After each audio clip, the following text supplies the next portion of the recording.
Olá, meus caros, tudo bem? Aqui é o professor Orita, novamente mais uma live aqui no Instituto Orita. Nós já aprendemos quem é Marx, nós já tivemos também uma live que foi sensacional, que foi quem é Carl Schmitt, também, na quarta-feira. E hoje nós teremos uma live sobre quem é Martin Heidegger. Deixa eu só falar para vocês praticamente quem que é que vai falar sobre Martin Heidegger.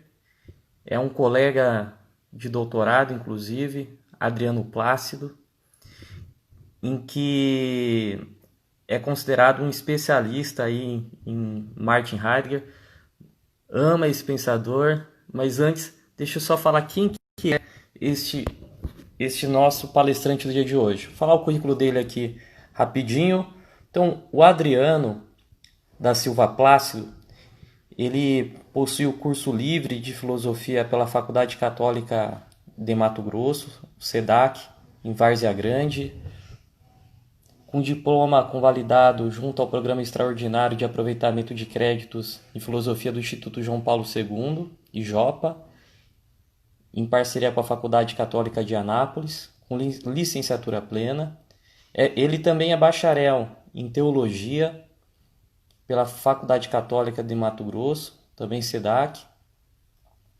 Curso afiliado à Faculdade de Teologia de Granada, na Espanha, com reconhecimento pontifício junto à Santa Sé.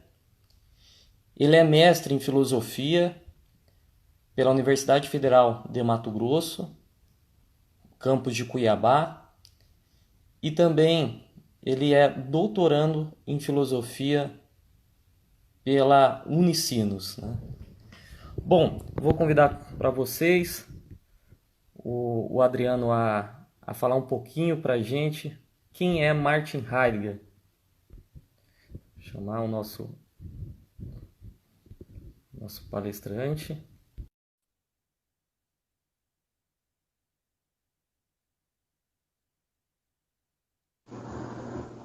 Olá, E aí, tudo bem, Adriano? tudo bem? Boa tarde. Tá Boa me ouvindo tarde. bem? Tá perfeito. Beleza. Primeiro, Então, Adriano, queria agradecer a, a tua participação, tá? Para mim é uma honra, você que estuda o Heidegger há anos, né? Então, aqui no Instituto Orita a gente está convidando só pessoas, vamos falar assim, pontuais, né, de cada pensador, só quem de fato estuda cada pensador. Quarta-feira agora foi um vídeo sobre o Carl Schmitt, de um doutorando em Direito, que pesquisa o Carl Schmitt também há anos, que é o Fernando de Almeida. E aí eu falei assim, chamar o Adriano também, porque é especialista em Heidegger, né? E é um filósofo complexo, né, Adriano? Não é tão fácil assim entender o Heidegger. boa tarde, Orita, boa tarde aí que nos acompanha pela live do Instituto Orita. Para mim é um prazer estar aqui, né? Eu gosto muito das redes sociais, mas uso muito pouco as redes sociais para falar de filosofia. Eu acho que eu deveria usar um pouco mais para falar de filosofia, porque é o que eu gosto de estudar, né? O que eu escolhi como carreira profissional, né? Como professor, mas também como o nosso Heidegger, né? A filosofia também é uma dimensão da vida, da existência humana, ela integra o existir humano, né? Inclusive, esse é o ponto que eu estudo na minha tese de doutorado, né? A filosofia como integrante da existência humana. Mas ela não integra a existência humana apenas como, segundo a minha tese, que eu procuro discutir em Heidegger, não apenas como um instrumento. Nós vivemos um mundo muito utilitarista, né? Não que o utilitarismo seja ruim em si mesmo, mas assim, não é como um instrumento, como uma terapia de vida, mas como um constitutivo da existência humana mesmo. Então eu filosofo não porque eu escolho filosofar, mas porque isso pertence a mim, pertence ao ser humano. Para mim isso é a tese fundamental de Heidegger, que ele fundamenta a filosofia dele. Mas assim, o Heidegger, como você disse, é um pensador complexo e por ser um pensador complexo, eu me sinto um estudante de Heidegger, né?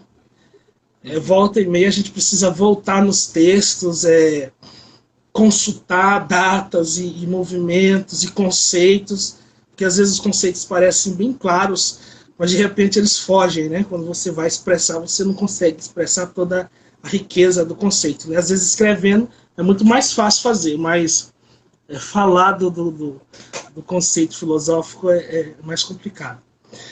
E então, Heidegger ele nasceu em Meerskisch, na Alemanha, uma pequena cidade, na região da Floresta Negra. Inclusive, a região geográfica na qual Heidegger nasceu é usada como assim, um cognome, sabe? Para definir o Heidegger, por causa dessa complexidade do pensamento dele, né? Que é uma complexidade própria dos pensadores alemães. Eu estudo também um teólogo alemão, porque eu fiz teologia, como você leu, que foi aluno de Heidegger também, e também escreve de maneira assim, muito complexa. E é próprio dos alemães, né? E o nome dele é Karl Rahner, e ele dizia assim, mas olha, eu sinto muito, você tem que estudar, você tem que ler, você tem que se esforçar para entender. Mas assim, a região da Floresta Negra, e aí chamou Heidegger de o filósofo da Floresta Negra, exatamente por causa da complexidade do pensamento dele, né? E o Heidegger é de uma família católica, depois ele abandonou o catolicismo porque ele entendeu que não Deus, né, não o cristianismo, né, mas assim, ele entendeu que o catolicismo não correspondia com seus anseios filosóficos. Até porque ele procura fazer, inclusive, uma distinção, né, uma separação assim, entre filosofia e teologia, que na ótica dele foi danosa para a história do mundo ocidental. Essa associação entre filosofia e teologia, sabe? E o Heidegger, o pai dele era sacristão de uma igreja, uma família ali, né? É importante a gente ver isso, porque alguns biógrafos de Heidegger vão tratar isso como um elemento que vai influenciar até nas opções políticas do Heidegger, né? Mas era uma família média, né? Assim, uma família que não vivia assim naquele tempo na Alemanha pré-nazista, né? Não eram miseráveis, mas assim tinha um trabalho, né? Um salário. O pai dele era um assalariado. E ele foi seminarista, jesuíta, e depois abandonou, começou teologia. Depois da teologia, e aí também é uma questão que eu trabalho na minha dissertação, que apesar do Heidegger se afastar do catolicismo, ele não se afastou das ideias teológicas para desenvolver a filosofia dele. E ele terminou ele não concluiu o curso de teologia, foi para matemática. Nossa. Saiu da matemática e aí que foi para a filosofia. E ele viveu um ambiente assim, no qual a filosofia que predominava era chamada filosofia neocantista, né? Os neocantianos imperavam, onde ele estudou e ele, inclusive, para estudar, precisou da ajuda da própria igreja, um bispo que lhe deu o seu primeiro livro de filosofia e foi quem incentivou ele também a estudar filosofia.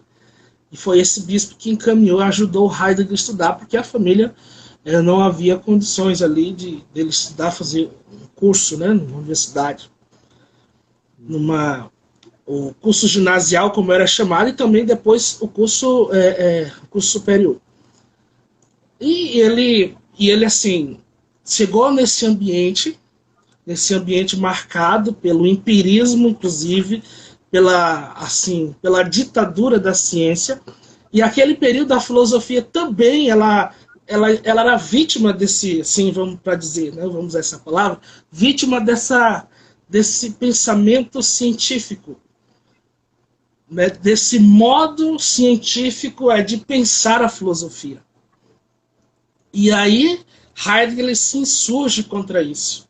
Ele não vai aceitar que a filosofia seja submetida a isso, a esse pensamento científico, né? Que exatamente pela maneira como ele entendeu ou procurou entender a filosofia. E aí, assim, ao que me parece, Heidegger ele sentiu na pele, sabe? Aquele ambiente acadêmico que massacrava, porque depois as críticas que ele vai fazer que depois das críticas que ele vai fazer ao sistema filosófico como um todo, parece ser muito marcada por uma experiência pessoal. E é sempre isso que eu quero enfatizar na minha tese. E assim, em geral seriam os dados biográficos esses do Heidegger. E o Heidegger passou assim por um momento que manchou a sua biografia. E até hoje, é muito discutido isso no Heidegger, que foi a opção política que ele teve. Ele chegou então a assumir a reitoria, né? Foi reitor da Universidade de Freiburg, uma universidade importantíssima na Alemanha.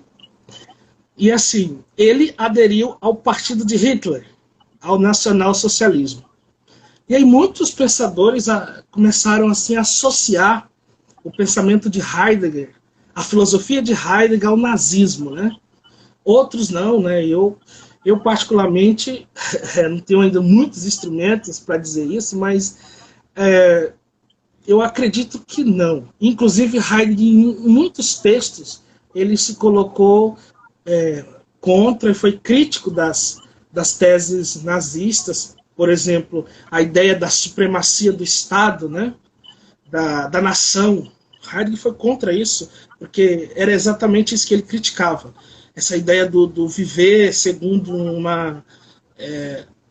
um pensamento, sabe? Que, de alguma maneira, você massacra a individualidade. Contra o biologismo, se posicionou contra, que é uma das questões fundamentais do nazismo, que é o racismo, né? Contra o povo judeu. Mas, assim, alguns autores avaliam os textos de Heidegger, a crítica que o Heidegger fazia ao modo de vida do judeu, no sentido que ele, por causa dessa proximidade de Heidegger com a teologia, ele pegava muito personagens ligados ao cristianismo, por exemplo, Paulo e Agostinho, Santo Agostinho, grande filósofo da antiguidade, e fazia análises assim, fenomenológicas da existência de Paulo e de Agostinho.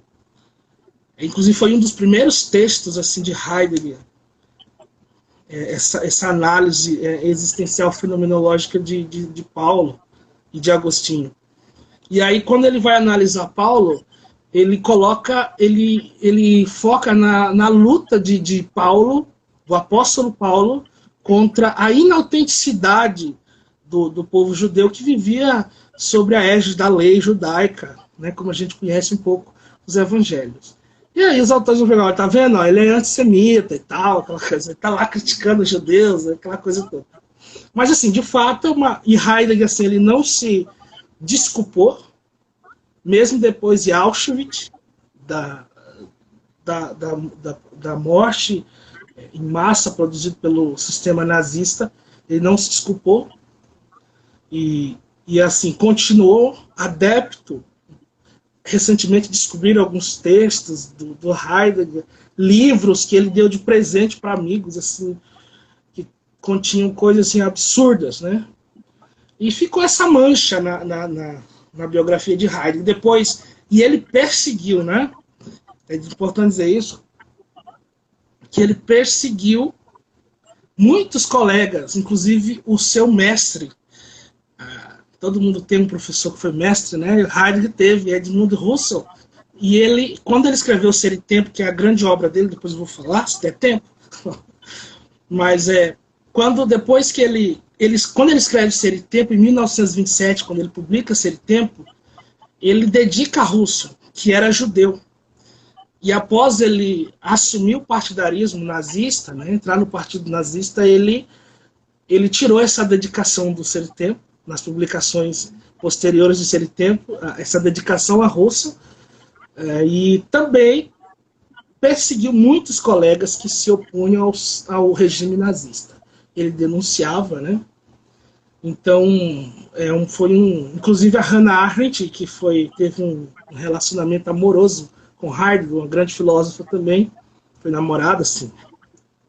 Namorada não, teve um envolvimento amoroso com Heidegger, né? E ela era judia também, mas uma judia secular, né? Mais secularizada, mas também, assim, se decepcionou. E ela foi exilada nos Estados Unidos. Engraçado que depois porque Heidegger, antes da guerra, ele foi proibido de lecionar, depois da guerra, desculpa, quando, enfim, o nazismo foi derrotado, ele foi proibido de lecionar, e ele viveu um período assim, de ostracismo na história dele. E foi ela depois, junto com o Sartre, né, Jean-Paul Sartre, que reabilitaram Heidegger na vida acadêmica, né? E ela escreve no diário dela, inclusive, e ela de fato era muito apaixonada pelo Heidegger, né? E ela tinha escreveu contra o totalitarismo, e ela tinha assim, o amor como um tema de discussão filosófica. Inclusive a tese dela de doutorado era essa, né? O conceito de amor em Santo Agostinho. E ela amava Heidegger, porque ela escreve no diário que depois deles terem se separado, vivido muito tempo, depois de toda a crise do nazismo, toda a covardia que de fato ele praticou, ela conta-se no diário que quando ela reencontrou Heidegger, parece que o tempo não havia passado. Parece assim que eles tinham se visto num dia anterior, né? Então, só para contextualizar isso também. Mas, então, o Heidegger, ele teve essa mancha na sua biografia, mas, assim, ele depois se demitiu da reitoria, né? Ele não aceitou, quando o regime começou a se radicalizar, né? Como é próprio de um regime totalitário, né? Começou a se radicalizar, ele se afastou. Até porque esse totalitarismo do regime, que foi tema de estudo da Arendt, da Hannah Arendt, ele ia contra as teses, a filosofia do Heidegger. E assim, quando a Arendt estuda o totalitarismo, a gente vê isso muito claro, né? Que ela faz uma diferenciação entre agora falando um pouco da arte, mas é importante para a gente entender o Heidegger. Ela faz uma diferenciação entre ditadura e totalitarismo. Porque a ditadura, diz ela usa da violência para coagir o adversário, para implantar a força, né, para exercer o poder. A ditadura faz isso. E ela diz que o totalitarismo faz isso, mas ele vai além. Ele violenta a individualidade, a subjetividade de cada um. Né? Porque assim, uma coisa é você usar uma violência exterior, tentar aprisionar a pessoa exteriormente, né? Outra é a subjetividade. Invadir aquilo que você de fato é. Então ela faz essa diferenciação. E aí depois, eu falei, já, isso aqui é de Heidegger, né? A Hannah está usando o pensamento de Heidegger. Tá. E aí, tá, um pouco da biografia do Heidegger, mas aí ele morreu em 1976, viveu bastante tempo, né? E apesar de ter se afastado do catolicismo, ele morreu ali com a unção de um padre, que era o sobrinho dele, né? E assim, Heidegger tem uma obra chamada Ser e Tempo, que ele lançou em 1927, porque na Europa você faz o mestrado, o doutorado, e depois tem que fazer uma habilitação, não é? Naquele tempo era assim, eu acredito que ainda é hoje. Agora não tenho informação de como é o sistema, mas naquele tempo você tinha que fazer uma habilitação. Tinha que fazer uma espécie de pós-doutorado. E seria o quê? Uma obra, alguma coisa assim, para você ser habilitado a dar aula. Então era bem rígido o sistema, né? Então não bastava só fazer o doutorado para dar aula, tinha que fazer outra coisa para Aí você, porque assim, depois do doutorado lá, você podia falar alguma coisa, né? Aqui a gente fala, né? Defende tese aí sem ter um... Lá na Europa, pra você falar de agora, você tem que ser doutor, né? Ser um doutor habilitado para falar e defender uma tese aí. Mas assim, Ser e Tempo, né? Que é a obra capital de Heidegger, de fato. É onde Heidegger ele estabelece o seu programa filosófico. Ser e tempo. E aí essa questão do ser, para Heidegger, é importante, porque ele acredita que é a questão fundamental da filosofia. E aí ele critica toda a história ocidental, então Heidegger não entra em confronto com um filósofo específico, obviamente que ele critica alguns, mas ele não entra em confronto com um filósofo específico. Eu acho, olha, a filosofia está aí debilitada não é por causa desse filósofo A, B ou C, mas porque ela está errada na sua história. Ela errou o caminho. Para a gente falar, obviamente que não seria a expressão mais adequada, mas assim, dizer que a filosofia ela se desviou por uma má interpretação lá no início, ela se desviou do seu caminho. E aí Heidegger vai dizer que é a questão do ser, que a história da filosofia, desde Platão e Aristóteles, entenderam o sentido de ser de maneira incorreta. E para a gente entender um pouco assim, o que é essa questão do ser para o Heidegger, né? Então, ser é um verbo. Assim, lá no inglês a gente estudava lá no fundamental, né? O verbo to be. Ser ou estar. Mas o que é ser? Ser é pensar. A palavra, se você pode mudar a palavra ser para a palavra pensar, né?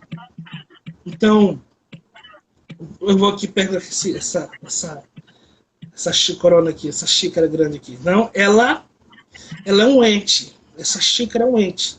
Ela é algo que existe, né? Uhum. Agora, uma coisa. O que eu penso dessa xícara é o ser dela. A compreensão que eu tenho dessa xícara, né? E o Heidegger vai dizer o seguinte, olha, a tradição filosófica do Ocidente, ela compreendeu o sentido de ser de modo errado. Então, vamos lá. Essa xícara serve para quê? Para pôr um líquido. Né? Esse é o ser da xícara. A compreensão da xícara, né? Mas digamos que eu pego essa xícara aqui, nem sei se nome isso aqui é xícara. Caneca, né? Essa caneca. Xícara. Então, mas assim, digamos que eu pegue essa caneca.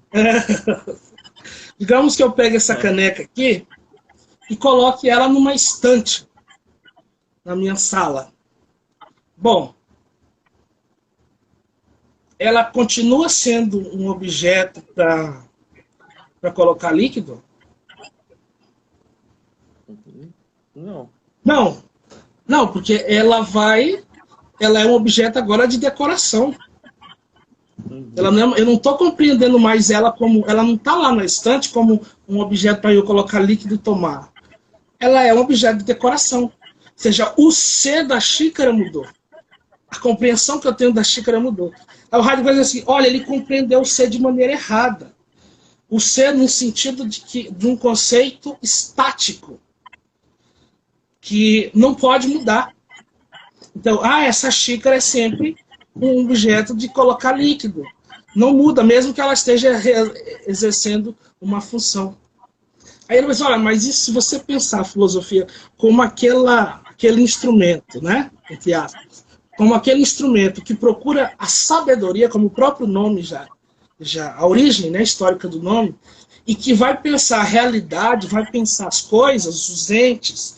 Se você pensa o ente a partir de um sentido, o ser do ente, a partir desse sentido estático, de uma ideia que não muda, coisificada, não tem sentido a filosofia. Você tem um conceito formado, eterno, isso é a metafísica, né? Um conceito eterno e que é aplicado a todo mundo. Certo? E é por isso que o Heidegger vai usar um termo próprio para falar do ser humano. Ele vai usar o termo Dasein. que no alemão se poderia traduzir por existência na língua portuguesa, né? Que é o ser, né? O ser aí. O homem, e aí ele... Por que ele não usa a palavra homem? Porque segundo a antropologia tradicional, o que é o homem? O homem é a definição de Aristóteles, né? É um animal racional. Bom, e aí eu pego esse conceito, animal racional, e aplico a todos os homens. Não. Você tem que pensar o ser aí. Ou seja, o Orita, o Adriano, vivendo aqui, no tempo. Entendi. Por isso que o título da obra dele é Ser, né? Ser, pensar o ser aí, e tempo, ou seja, no tempo. Certo? E aí ele vai dizer, olha, ele pensou isso aí, bagunçou tudo.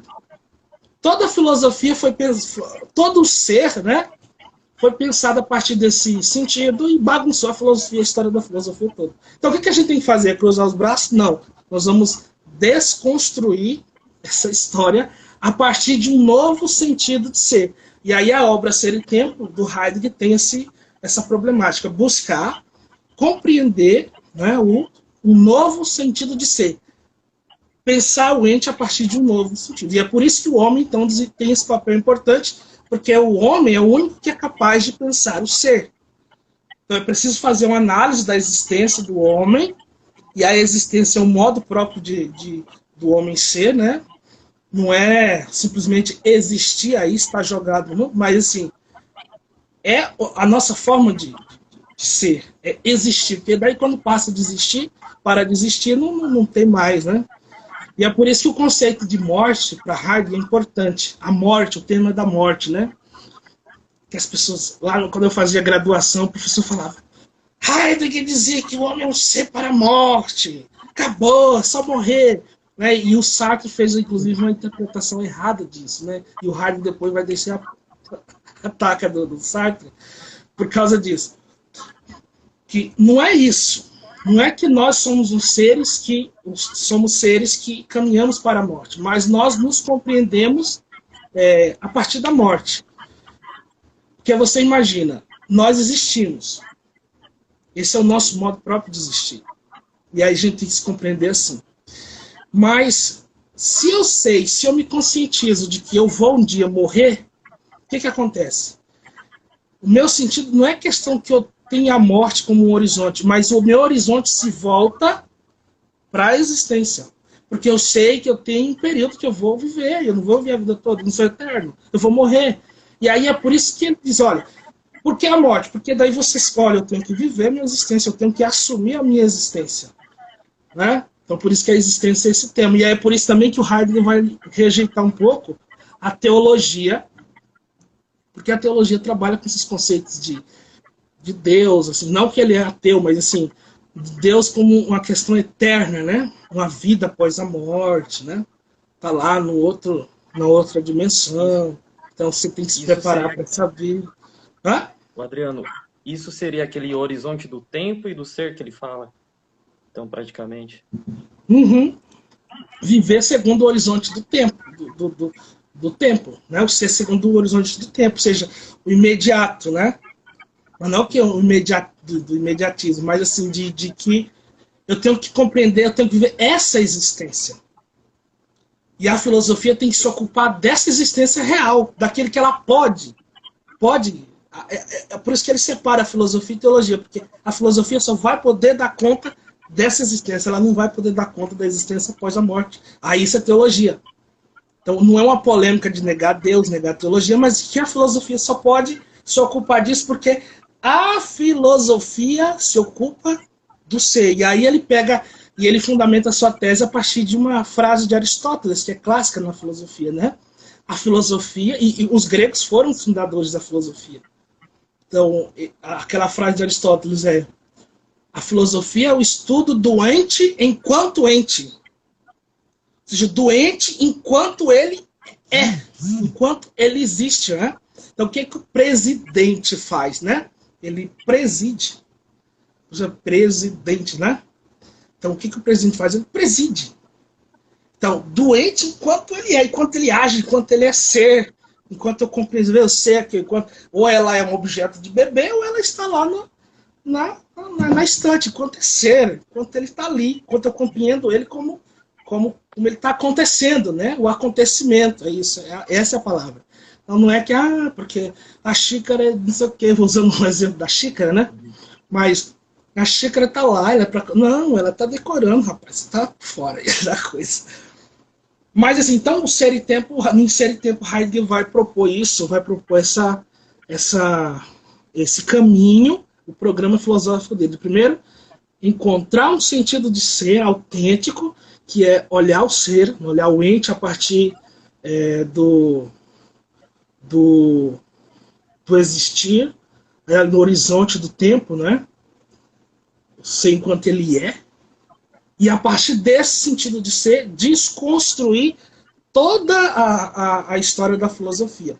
Então essa destruição, né, alguns autores usam a palavra destruição, eu prefiro usar desconstrução. Essa desconstrução ela não é para acabar com tudo, né, mas é uma espécie de um diálogo. E aí é onde entra a minha questão da minha tese, porque esse diálogo ele é para que nós destruamos as nossas seguranças, porque quando você tem conceitos acabados, você tem uma espécie de segurança da sua vida, né? As coisas são assim. O ver tá aí, tá tudo certo, então eu não me preocupo mais com nada, né? E aí a filosofia teria, então, essa função de desconstruir as nossas ilusões, os discursos prontos e acabados que estão ali, eu tenho que viver. Então ela cria seguranças, falsas seguranças, máscaras, né? A nossa vida, em nossa vida. E Heidegger vai tirando tudo isso da simbologia bíblica, né? Quando ele vai falar lá, ele faz uma análise de uma passagem bíblica do livro de Daniel, da estátua do rei Nabucodonosor, que construiu uma estátua de ouro, né? Imponente. O sonho do rei, aliás, o sonho do rei Nabucodonosor.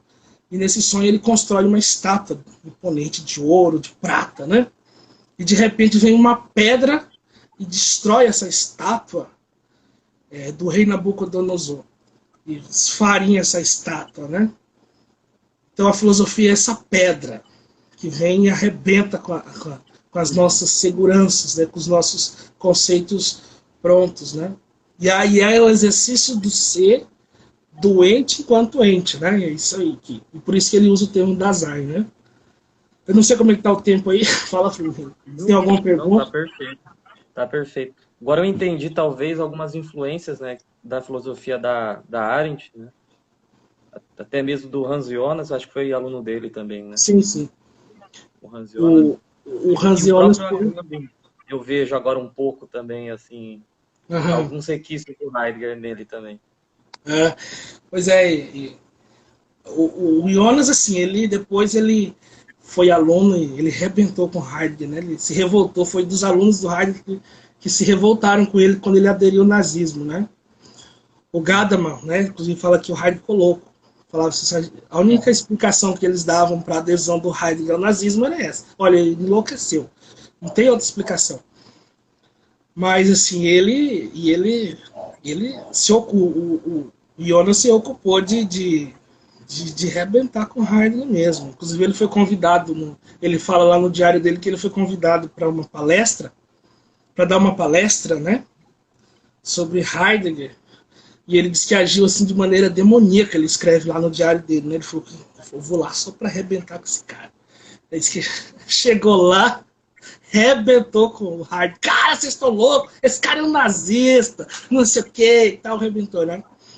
Então, foi isso, os alunos do Heidegger se revoltaram. A Hannah Arendt se revoltou, mas assim, depois ela conseguiu reconstruir isso, né? E habilitar o Heidegger, né? Porque eu acho que tinha questão... Ela diz isso, né? Não estou fazendo nenhuma suposição e também nem zombando disso, mas assim, ela amava o Heidegger, né? Apesar de ter casado, ela diz isso no diário dela. E Adriano, uma última pergunta, em razão do nosso tempo, quem quer começar, quem quer iniciar uma leitura do Martin Heidegger, por onde começa? É você que é um especialista. Então, olha, Série e Tempo é a obra capital, mas assim, para quem não está acostumado com a linguagem do Heidegger, né, eu recomendo primeiro ler alguns assim, autores. Eu vou aqui, né, indicar o professor que esteve na minha banca de mestrado, que é o professor McDowell, lá da FAS de Minas Gerais. Ele tem textos assim muito didáticos mesmo. Ele foi assim que me ajudou a entender os conceitos, porque se você não entende esses conceitos de Heidegger, Dasein, porque às vezes ele usa palavras diferentes para falar a mesma coisa. Então, mas o que ele está falando aqui, cara? Ser no mundo, ser com o outro, não sei o quê. Ele está falando outra coisa, não, ele está falando a mesma coisa com palavras diferentes. Então, o McDowell dá, assim, bem didática, explica de modo bem didático o pensamento do Heidegger, mas eu, assim, um texto que para mim foi importante é Fenomenologia da Vida Religiosa, que Heidegger faz uma análise e tem traduzido. Heidegger faz uma análise de Paulo, fenomenológica de Paulo e de Agostinho, de Santo Agostinho. E ele lá também vai explicar o seu método. Queria mostrar para vocês aqui, Série Tempo, essa tradução aqui. Ela é bem grossinha, mas é porque ela está os 2 volumes aqui e ela também é bilíngue. Ela tem um lado português aqui e tem o outro lado em alemão. Tá? Então, assim, é uma boa tradução, mas não é mais assim, que temos 2 do Brasil, essa do Fausto Castilho, da professora Márcia Schubach, mas assim, há críticas a essas traduções, né? Ainda não.